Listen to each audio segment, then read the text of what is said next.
Hello everyone, it's Steve McClatchie here from Loans USA. Just welcome you aboard tonight. Thank you all for joining us. I'm sure we're going to have a few late stragglers, but we do have a lot of content to cover tonight on financing in the USA. So we're going to get started.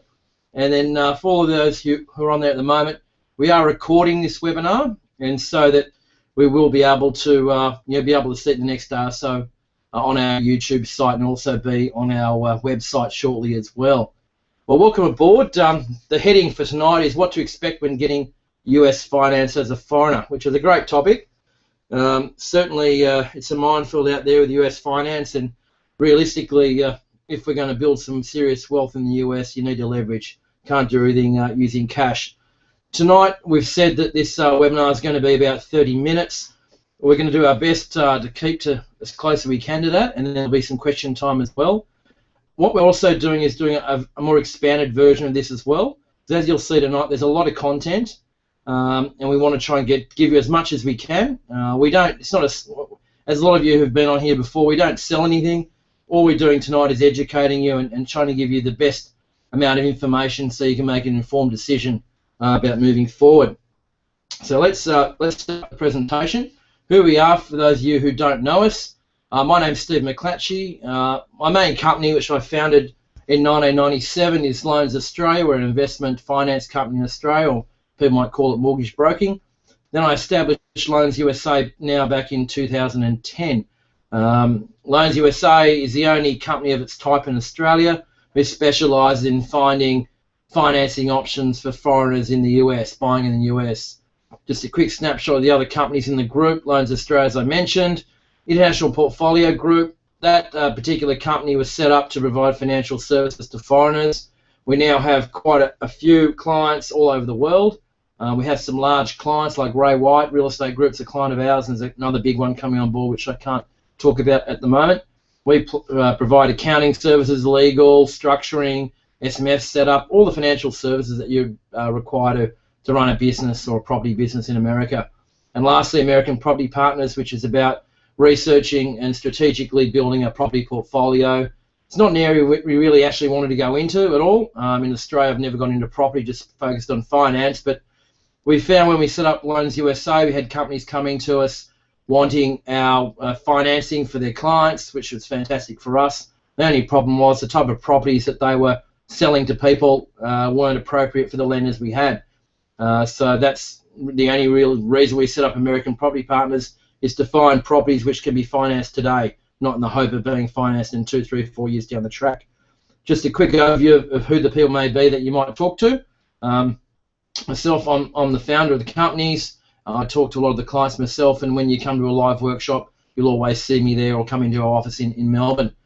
Peter Prom, he's the head of our lending area. So those of you who go ahead with finance will deal with Peter. He's fantastic. I've been on board now for a couple of years and has a very thorough understanding of what it takes to get a finance approved in the US. We've been doing this now since May 2010. We've closed over 300 foreign loans, which is not a lot, especially compared to how many we do in Australia, but certainly it's a good starting point for us. Claire Parkinson heads up IPG and looks after all our clients in that regard. Sky Mikesell, he's the head of our property acquisition and strategy on the property side. He's based in the States, but talks to our clients via Skype a lot of the time. And Andrew Sultry, he's our Loans Australia finance strategist, the main strategist you'd talk to there. Loans USA is a credit representative of Loans Australia, so we have an Australian credit license. That's very important. That means we have certain governance we have to follow and procedures, and that is very important. There's no other company like it in Australia who does what we do, and we are fully licensed to do what we do. Why I set up Loans USA? The main reason I set it up was basically just to diversify away from my negatively geared portfolio to try and get some positively geared properties. It took me a bit of time to do that. I started researching in 2008 and finally purchased my first property at the end of 2009. I've bought a lot since then. The issue was in the early days is I couldn't get finance. The company I went through didn't offer finance. They said you couldn't achieve it. No one could get finance at that stage, GFC and those sorts of things in America. Obviously, because of my background in finance in Australia, I knew a little bit about it, so I started doing some research and I found out I could get access to finance. And that happened basically 4.5 years ago now, and Loans USA was born back in May 2010.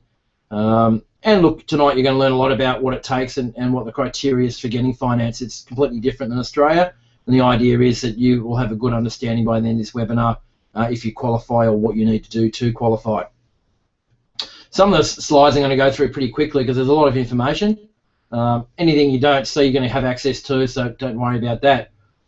So what do we do? Look, Loans USA finds you a suitable financier to help you buy as many properties as possible in the US. So we're all about strategy and putting something in place so you can achieve what you need to. We extensively research the market and have been doing that for many, many years. I've been to the US now about 10 times myself, and we found the best way of getting lenders is meeting them face-to-face and building rapport. A lot of Americans like the face-to-face approach, and who you know is we like to call it in Australia, and that's worked really well for us. Over the last 4 years now, we've got over 40 different lenders across America, all providing certainly different products, and you'll see some of that tonight. As I mentioned, we're ASIC approved and compliant, and at the end of the day, the amount of research I've done, I've found only a couple of companies like us in the world who provide this similar service. So there's not many around, and probably because it's so difficult to achieve. Certainly 5 or 6 years ago, there were quite a few different lenders in America offering foreigners 80% finance and not too hard qualifications. That's completely changed. Loans USA is a professional fee-for-service company. We don't get commissions from the American banks, so we charge our clients a fee-for-service for what we do. Now, getting into some of the content, US mortgage myths. Some of these I want to tackle straight away, just to give you a bit of an understanding. Interest rate, a lot of people ask us, isn't America 0%, so my rate's going to be really low? Well, look, that's what the Fed's at. Certainly, though, when banks start lending out money, the interest rate's not 0%.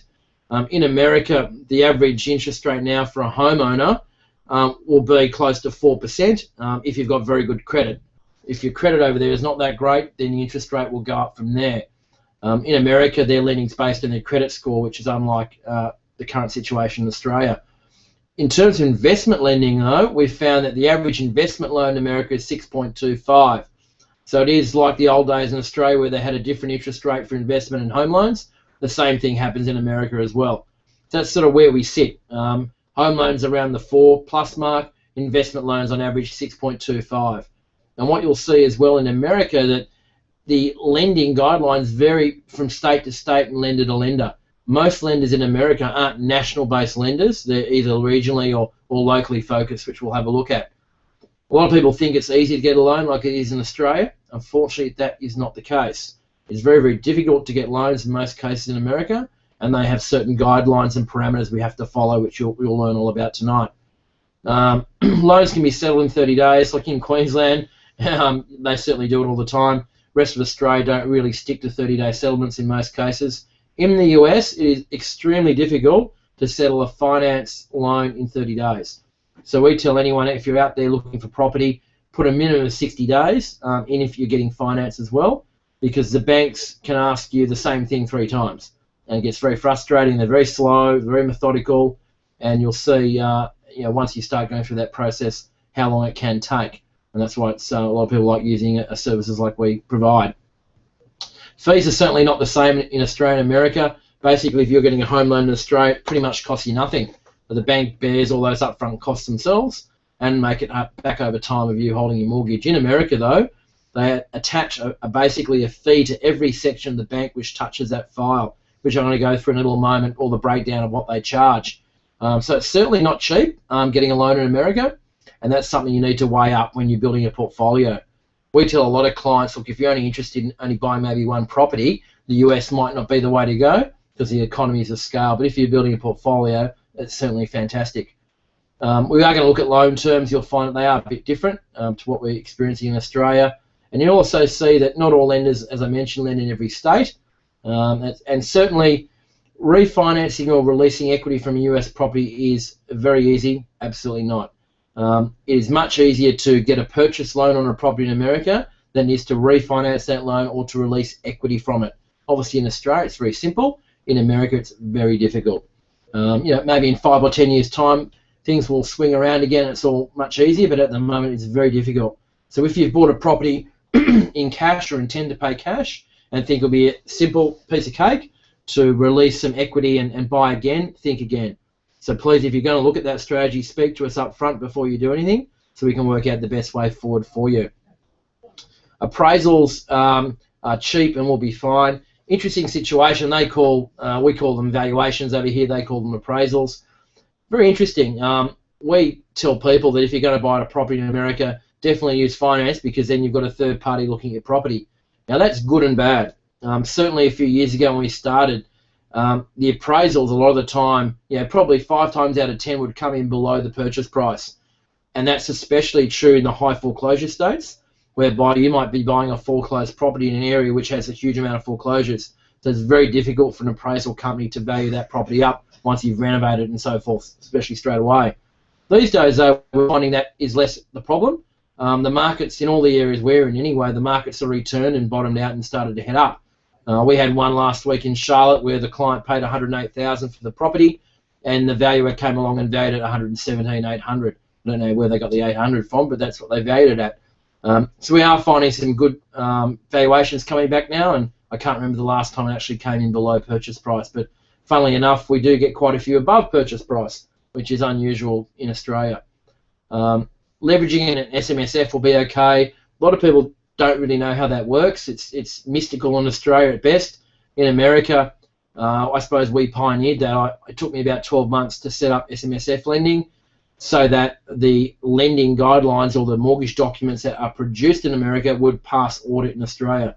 So we actually got a very large Melbourne-based law firm who specialise in SMSF to talk to 2 of my lenders in America, and it took them about 8 to 12 months to get all the documentation right, so both parties signed off. So now I've done lots of SMSF lending, and in that framework, which we'll look at an example shortly, you can lend up to about 65% in that structure. A lot of people have a misconception about buying any particular structure will be okay, whether it's an individual, an LLC, which is American Limited Liability Structure, American company, Australian company or trust. What I'll say is that different lenders allow different things. So we have some lenders who will only lend to individuals. We have some lenders who will only lend to an American LLC structure. So we say to a lot of people, find out what you can do finance-wise first before you buy, and before you go and spend thousands of dollars on setting up different structures, if you're using leverage. All these bullet points here are all considerations that you need to take into account when you're looking at finance. Some of the ones here I'm going to briefly go over because of time tonight, but obviously some of the ones I want to point out is the 5th one down, loan to valuation ratio. That's basically how much they'll lend you based on the value of your property. In Australia, most people generally get an 80% loan and put in 20%, whether from equity or cash. In America, for foreigners at the moment, the standard seems to be 50%, but most of our lenders, we seem to be about 65% as standard. What you'll see is we do have lenders up to 75% loan to valuation ratio. Those particular lenders have a lot stricter criteria. We had a client settle one last week in Texas. The interest rate was fantastic. I think it was 4.89 or something like that. It was a very good deal for the customer, but the criteria was they had to fly over there and sign the mortgage documents in person, and that's part of their criteria for that particular bank. And this client bought 2 properties and was quite happy to do that because they wanted the deal. They got a 75% loan to valuation ratio and about 4.89% interest rate. Once you start to understand the terms of finance in America, that's a phenomenal deal. But it came with the string attached. Some of the other things we need to look at is the balloon lump sum repayment, the second one, last one in the first column. With this balloon lump sum repayments, we need to make sure that when we do these sorts of loans, what a balloon loan means that at a certain period of time, the loan needs to be repaid. So some loans are only 5 years in length, and then you actually have to pay the loan off. Some are 10 years in length, and then you pay the loan off. So you just need to be sure with those particular lenders, if you're taking a short time frame, that they allow you to roll over for another period of loan term. Well, that's important because we don't want to have to pay our loans out within 3, 4 or 5 years. Interest rate type, it's important to understand that. In America, pretty much every loan is a fixed rate loan, and there's different variations of that. You might come across a term called ARM, or that's called adjustable rate mortgage. That's very popular. That's where it's basically fixed, let's say for 5 years, then every year after that it's like a 1-year fixed loan for the next 25 years, and that's called an ARM product. The first one at the top of the second column is how you make your repayments on your loan. A lot of people don't understand this because it's not the same in Australia. They have a situation which is called PITI, people call it. It's actually PITI, which stands for Principal and Interest, Taxes and Insurance. So a lot of lenders in America, when you make your home loan repayment, you're paying the principal interest repayment. Almost none of them are interest only at the moment. You're paying taxes, so which are rates. So you're paying 1/12 of your rates every month, and you're paying your building insurance. So 1/12 of your building insurance premium every month. So the bank is actually collecting that for you, and then they actually pay your insurance and your taxes for you, which is not bad, and they don't actually charge you to do that. So it's not a bad little feature. Escrow payments also can catch people out. What escrow payments are is that if the bank is collecting your taxes and insurance, they actually, at settlement of your particular property, you'll have to put a lump sum in your account to make sure that when your taxes are due, it might be due in 6 months, that you have 6 months in escrow already, because they're only collecting 6 monthly payments up until when those taxes are due. That's all worked out for you, but that's something that we go over with customers. Appraisal fees in Australia, if you do pay a valuation fee, they're only on average around $220. In America, it's basically double that. The average is about $440, but anywhere from about $350 up to over $600. In America, some of the banks do what's called a rental appraisal, which is much more thorough than a normal market appraisal, because they're actually looking at all the rentals on the property and what that's going to rent for as well. What they find with investors is that they take a more thorough approach at the moment to make sure that these people can afford to pay the property, and the likelihood of rent coming in is higher. So a lot of properties they won't lend against because they won't meet their minimum criteria. There's lots of other fees involved which we'll go through as we go through the conversation. Serviceability is a big one, how you qualify for the loan. We have lenders which are full doc, which is like in Australia, you have to prove your income and meet their criteria. We have low doc, whereby they want to see that you've got income and you can meet your Australian obligations, but then if there's enough equity, enough income coming in on your investment property in America to cover your debt, then they're okay. And then we have what's called a stated income loan, which is basically like an old low doc where you just write down the income you have. You don't need to provide income pay slips or tax returns. You just state it on the application form and they assess it on those guidelines. The last thing there is called loan changeover, or what I call exit strategy. I've listened to a lot of other companies talk about when they market property and they say, oh look, just get this crappy loan now, then in 2 years' time you'll have a credit history and you can refinance to a good product out there. Well, look, I've been doing that for 5 years now and I haven't seen that happen. Unfortunately, a lot of these people may have been stuck if they took that policy. So I prefer real strategies. One of our lenders we have actually internally within their company will refinance our clients as long as they've got 2 years of American tax returns and a credit score, which we'll talk about. They will do an internal refinance over to a standard American loan. But that's the only company I've ever seen actually have a product. So it's not saying go somewhere else and do it. This company does it themselves, which is giving us a great movement forward there. Some of the things that we want to look at, talking about finance in the US, the type of lenders which are available. The major types of lenders in America, you've got national banks. These are banks that you might have heard of, obviously like a Citibank or a Bank of America or Wells Fargo, who are basically in every state. Then you've got regional banks. These are banks which aren't all over America. They're just maybe on the West Coast or the East Coast or in different regions. Community banks are smaller banks which may just be in an area of a state. So they basically call it a footprint. So they have a branch where they'll lend where their branches are, where they know the area. And then there's private lenders who may be, as you'll see, hedge funds or insurance companies who have billions of dollars to lend out as an alternative asset class for their investors.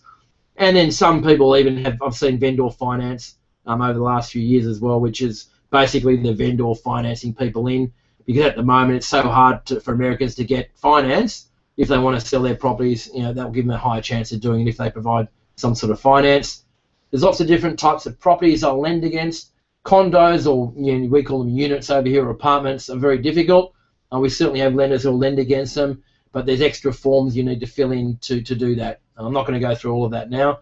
Multi-family homes are very popular. We've got lots of clients who buy these where there may be 2 properties in the one title. They're not too hard to be financed, and we can finance commercial type transactions as well. Loan to valuation ratios anywhere from 50% to 75%. The average across our clients is 65 as an average. The products we've talked about a bit, they're all fixed, but they range from what we call 3-1 or 5-1 arms, where it's fixed for the first 3 or 5 years, all the way up to 30-year fixed loans as well. I've already mentioned the type of structures we can have. Interest rates go from about 4.5% to 12%. The lowest one we've done, I've done a loan at 4% for myself.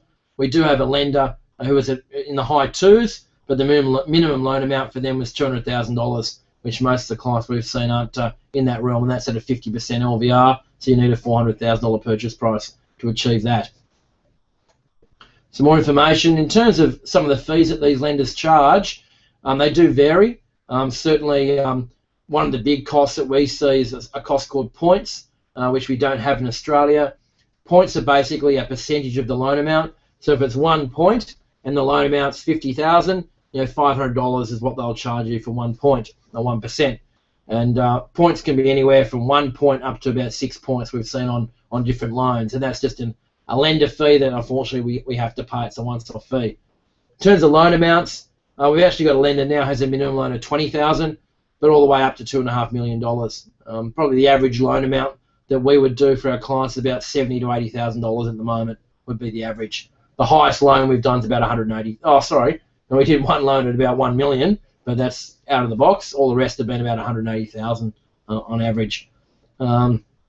Credit history, you don't need an American credit history to get a loan. Certainly once you've got one, we've got quite a few other lenders which you'll be able to have access to as well. And we have ways for you to build your credit history as well. We have secured credit cards which will build your credit history. Some of our lenders, once you get a loan with them, you'll build a credit history. There are ways of doing that, and there are some criteria which we talked to you about how to achieve that. The loan process and also the documentation required is fairly similar to Australia, and certainly we take you through that to make sure. And look, if we ask you for documentation, it means that the banks require it. We're not asking it because we want it. We're asking only because the banks require it. I've mentioned about the lenders being all over the place and the LVRs. As I mentioned before, we can do SMSF, which we're going to look at. And some of the things that we find difficult is some of our banks will only allow 1 purchase per customer. And that's one way they use to minimise their risk. So we might have a lender where you can get an interest rate of 5%, but they'll only do it 1 time. So it's a bit frustrating, but unfortunately that's what we have to work with at the moment. And we just work around that. But certainly over the last 4 years of doing this, the amount of lenders that we've got on board has increased and will continue to increase, I'm sure. In terms of structuring your deals, most people tend to structure it in a limited liability company for America, and then that will either be owned by individuals or a family trust is a common strategy. Some lenders, as I've said before, insist on you putting it in your own name, otherwise you can't get that loan, but some of our clients have decided they want the cheap loan with a high lending value, and they're happy to put it in their personal name, and they just take out insurance to make sure they're covered that way. So these are all the sorts of things we need to take into account. In terms of some of the documentation, some lenders do require letters of credit or credit reference letters from banks or institutions that you deal with in Australia. They are very difficult to get. So we may have some lenders which are at 4.5%, but you may find it difficult to meet their criteria. So we can certainly give you those options, and it's up to you whether you can meet the criteria of these particular lenders. This is a breakdown of all the costs that could be imposed by different lenders. So I want to give you an idea of some of the financing costs if you're going to finance a property. This particular example's $120,000 purchase price and a 65% loan, which is $78,000. One of the costs you'll have is broken down here under lender origination charges, which is like establishment costs. So as I said before, they allocate a fee per cost. This is different for each lender, but I'll run down quickly what these are. So document preparation, processing fee, underwriting, which is assessing your loan, via credit, which is assessing your situation yourself, you personally, and then the asset being the property. So they tend to allocate fees per each of these line items, which is a bit weird. We don't have it in Australia, but this is how they do it. Then the points, So points can be anywhere between 1 and 6 points. I can't recall off the top of my head if anyone's been 0, but most of them that we deal with are at least 1 or 2 points as a minimum. Appraisal fee, as I said, the average is about $4.40. Flood certification if you're in a flood-prone area. And as I mentioned before, the reserves deposited with lenders, not a fee, but if you're making your repayments, principal, interest, taxes, and insurance, they'll require some money in your account at settlement. Then the banks will charge, there'll be a settlement fee from solicitors, a title search. There's a thing called lender's title insurance. That is to protect the title, to make sure it's clear and free, there's no taxes owing on it, or any nasties or liens, they call it. And that's a once-off cost that you have to pay. Owner's title insurance, that protects yourself. Then a government recording fee and state taxes deed. So there's no tax on the property itself, but there is a tax on the deed for the lending part of it, transaction, which is quite small. And if you buy a condo or a unit, or in some housing estates, there'll be a homeowners association fee, which is like a body corporate, and generally it's about $100 to transfer that ownership into your name. So these are all the types of fees that could be involved in lending. We give you an overview of that depending on the lender that you're looking at. Now what I'm going to do is go through a couple of quick examples of some of the lenders that we have and some quirks that they have to give you an idea. This particular bank is a regional bank. Their headquarters in Texas.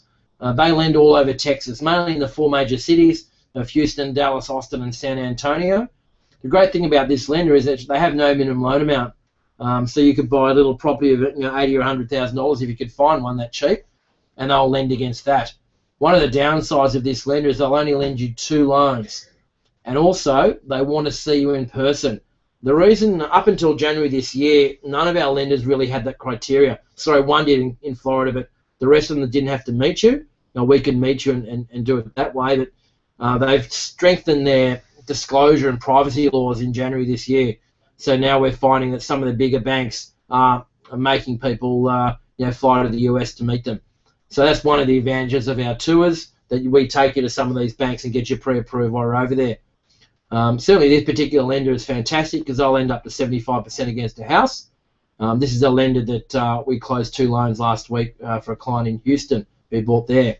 The interest rates are fantastic. For a 3-year fixed rate, or a 3-1 arm they call it, it was 4.75.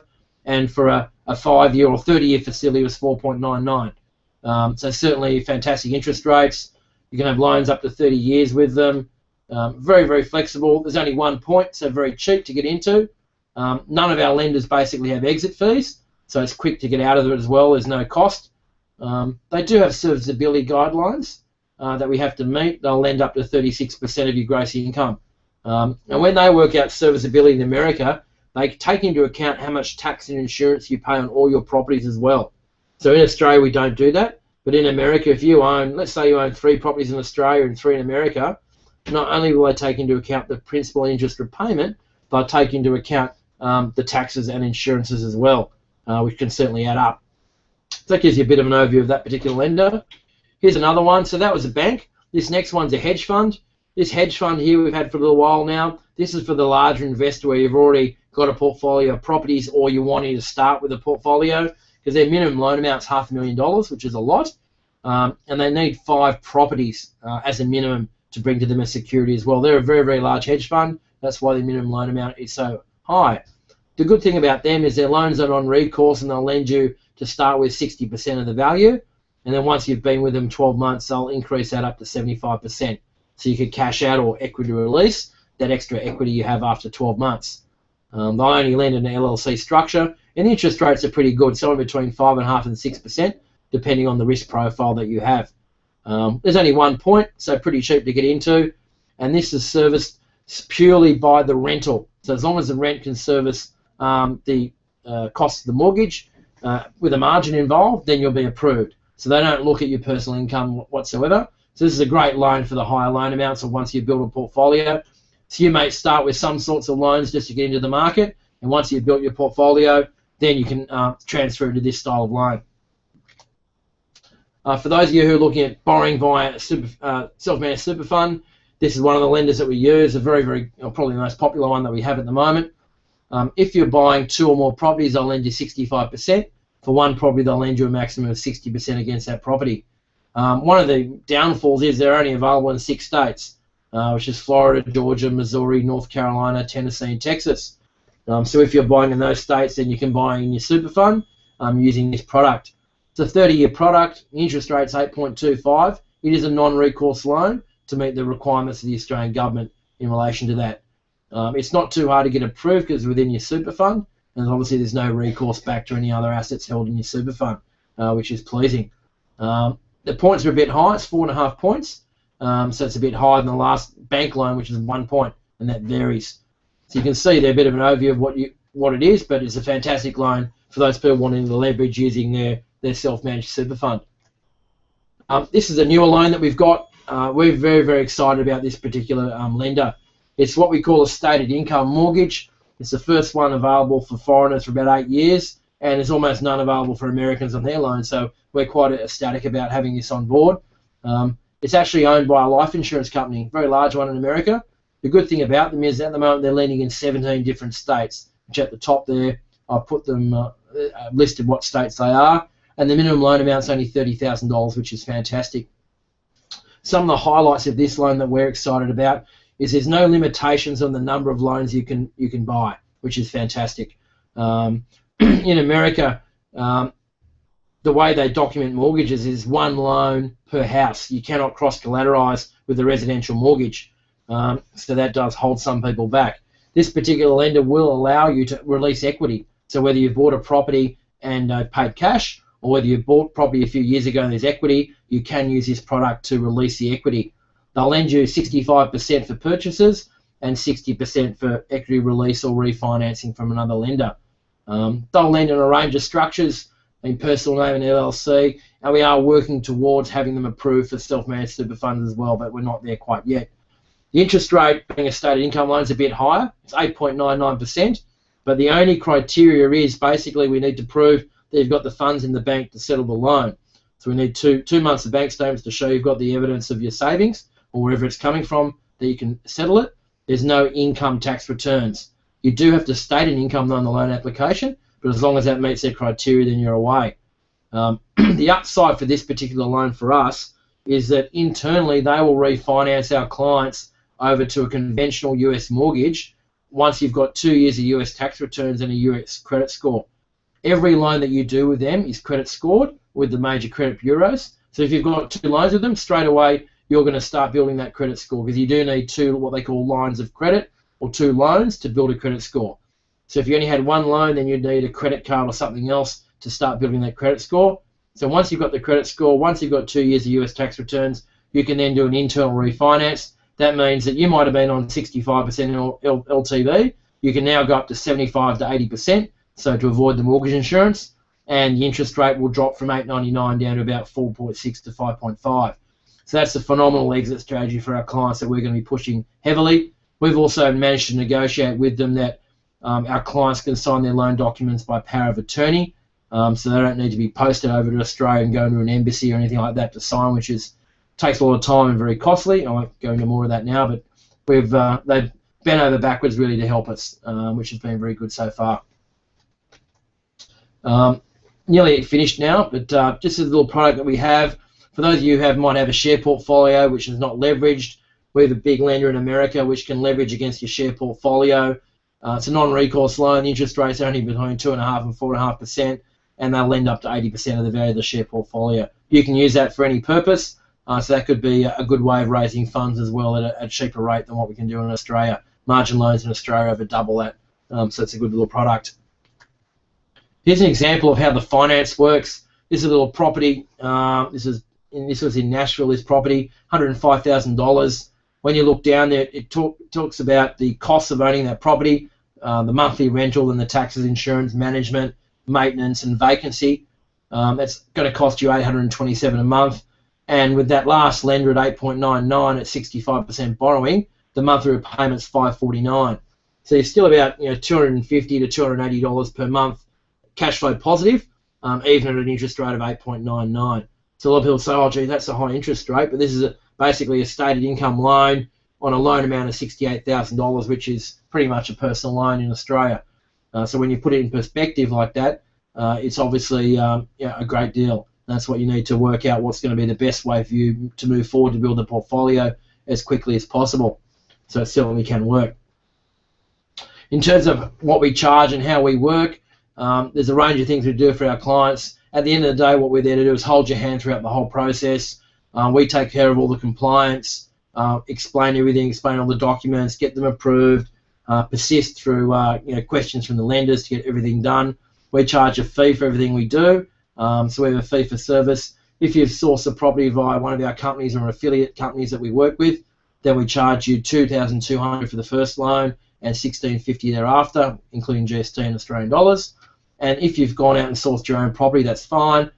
We charge you a higher rate. It's $3,300 for the first and $2,200 thereafter, and we require a 20% deposit when we do that strategy.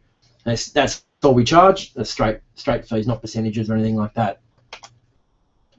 Just finishing up now, for those of you who want to learn more about what we do and how we do it, we've got 2 workshops coming up. One's next week in Melbourne on the 4th, Thursday the 4th, between 7 and 9 p.m. in our offices. And we've got one in Sydney, in Ashfield, on Sunday the 19th of October between 2 and 5. Both of those will be beaming in Sky from America on the property side to talk to our clients about what we do and how we do it. For those of you who know, we lead with strategy and understanding first, and not a property. So that brings us to the end. So about eight minutes over there. It was rather quick, I understand that. The idea really of tonight was to give you a bit of a snapshot introduction to how financing works, to let you know it's possible. We've settled loans now with over 16 different lenders.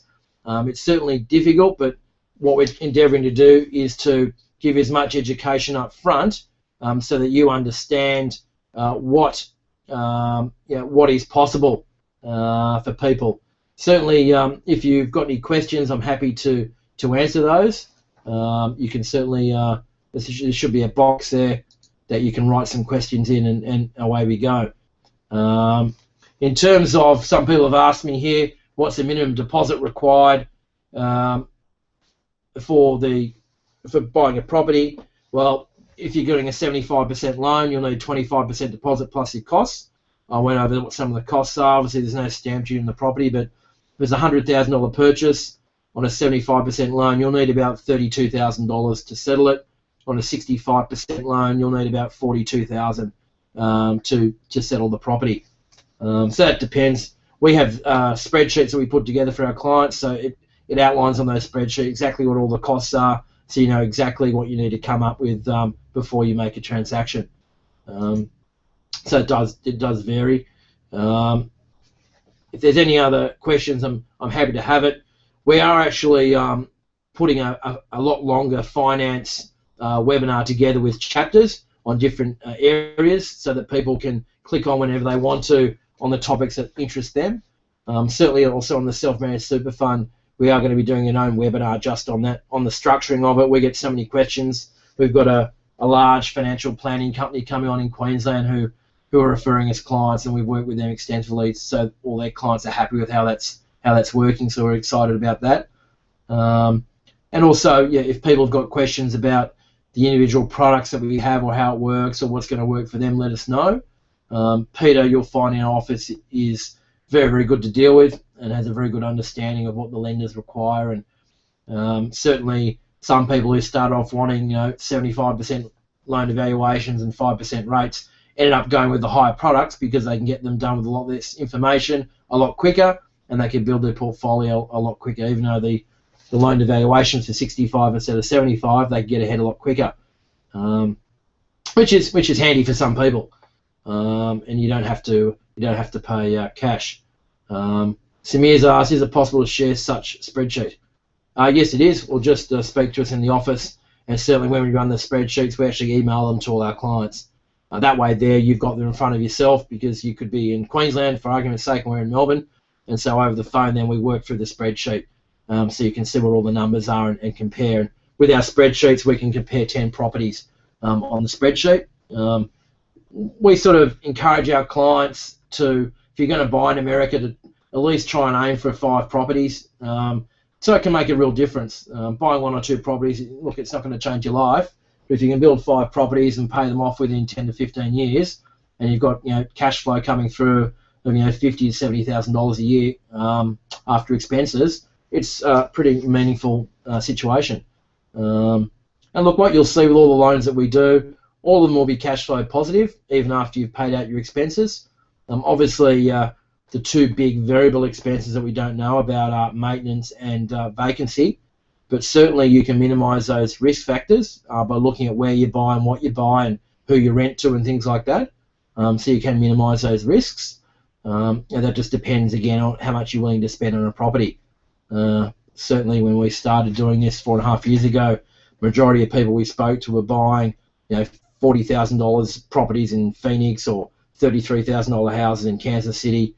And people expect to buy houses like this, but to get the performance of a $300,000 house is just not going to happen. So you need to understand what the expectations are of the property that you buy, and that's what we really strive to do, is to try and give you a really good understanding of what you're going to expect from the asset that you're purchasing.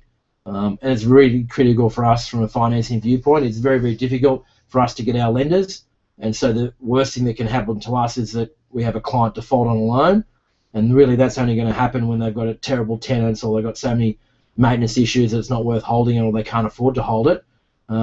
So we're really focused on making sure our clients, as best as they can, buy a property which is going to perform, because we don't want to lose our lenders by having too many issues like that. Are there any last sort of questions? I'm happy there's still quite a few people on this webinar. Hopefully you've got something out of it. And for those of you who know, this is our 4th webinar. It's the first one I've done. Sky has taken the first few, mainly on property type strategies, and we'll mix it up a little bit. He's bought a lot more properties than myself, but at least when I talk, I'm talking from experience, because I've bought more than 10 properties now in America over the last 4.5 years and doing very, very well. It's been asked here, where do you find safe investment areas within US? Well, look, at the end of the day, I think every city probably has safe investment areas, but unfortunately every city probably has bad areas too. So what it's about is really building what your criteria is, Samir, and what that means is, what are you willing to handle in a property investment? Can you go to bed at night and not worry about what's going to happen? What I mean by that is that if you're buying low end, and that generally is under about $60,000 at least, $70,000 in some areas, can you handle if the rent doesn't come in on time, or if you get an email saying that the tenants left early and caused $1,500 worth of damage? Obviously, the more money you spend in an area, the less chance you've got of something going wrong. So what we work out with you is what you're willing to spend and the risk you're willing to take.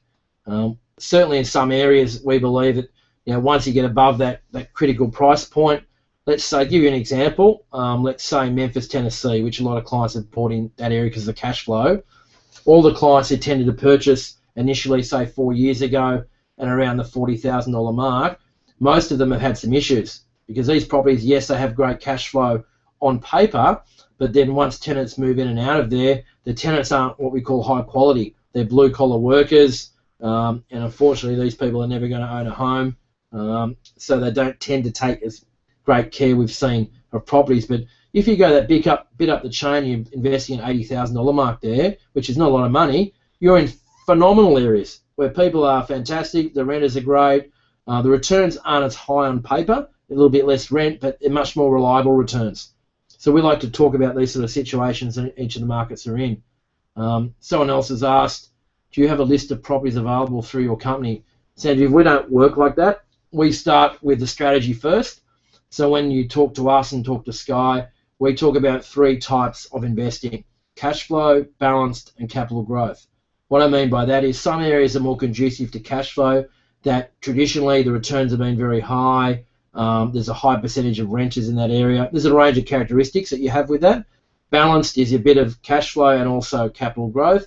And what I mean by capital growth is areas which traditionally have grown quite strongly, that because of GFC they've gone down a long way, so they've got more of a chance of going up.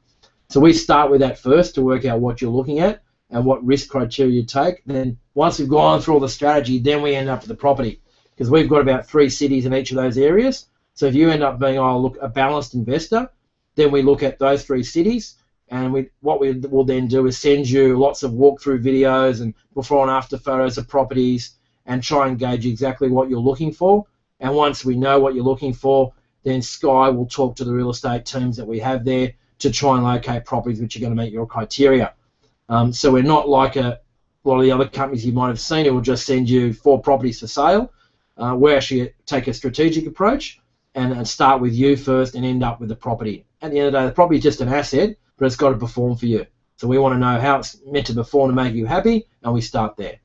Hopefully that's answered your list. If you go on our website, americanpropertypartners.com.au, in the top right-hand corner there's a login. It's a free login. If you go in there, we've loaded up about 250 properties that clients have purchased.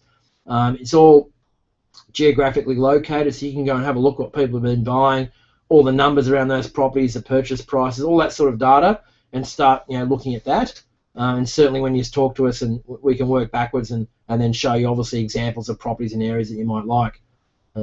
Hopefully that's answered your question there. Just a couple more minutes if anyone's got a question. Still everyone seems to be there pretty much. I'm willing to stay here and answer your questions if you've got any more, whether it's property or finance related.